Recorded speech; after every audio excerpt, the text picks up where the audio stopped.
आषाढी वारी 2026 साठी राज्य शासनाने व्यापक तयारी केली असून लाखो वारकऱ्यांना कोणतीही गैरसोय होऊ नये यासाठी सर्व विभागांच्या समन्वयातून नियोजन करण्यात येत आहे। मुख्यमंत्री देवेंद्र फडणवीस यांनी विधान भवनात झालेल्या आढावा बैठकीत सांगितले की यंदाची वारी अधिक सुरक्षित, स्वच्छ आणि सुकर करण्यासाठी शासन कटिबद्ध आहे।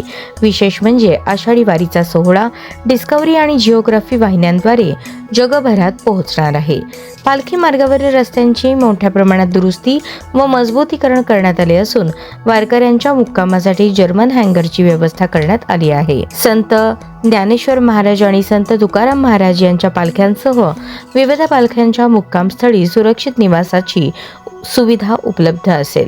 डीजे मुक्त वारी, स्वच्छता, आरोग्य सेवा, पाणी पुरवठा आणि सुरक्षा व्यवस्थेवर विशेष भर देण्यात आला आहे। महिलांच्या सुरक्षिततेसाठी ही विशेष उपाययोजना करण्यात आल्या आहेत। उपमुख्यमंत्री सुनेत्रा अजित पवार यांनी सर्व मागण्या पूर्ण करण्यात आल्याचे सांगितले, तर पालकमंत्री जयकुमार गोरे यांनी पालखी मार्गावर सर्व आवश्यक सुविधा उपलब्ध करून दिल्याची माहिती दिली। लाखो वारकऱ्यांच्या श्रद्धा, भक्ती आणि परंपरेचा हा सोहळा यंदा अधिक सुरक्षित, सुकर आणि संस्मरणीय ठरणार असल्याचा विश्वासही शासनाने व्यक्त केला आहे।